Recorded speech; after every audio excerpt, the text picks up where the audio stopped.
In this video, I'm going to show you how you can sign out of your PS5 account or PSN account across all devices. Okay, so the best way to do this, in my opinion, is to do it on the phone on the mobile app.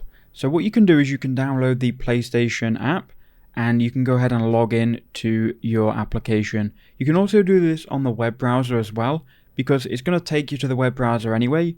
But doing it this way is going to be much easier because it's going to take you to the right spot. So what you need to do is go to the settings in the top right once you've logged in and you're on the PlayStation app. Then once you're here, you can go ahead and find account information. So scroll all the way down until you get to PlayStation Network and click account information. Now, like I said, this will probably open up the web browser. So you can see now we're in Sony in the web browser. And I'm already logged in. If you're not logged in, it's going to prompt you to log in to your PlayStation account, which you can enter in the details for. Then go to the three lines in the top left hand corner. You're looking for security, so it's going to be the second one down from the top.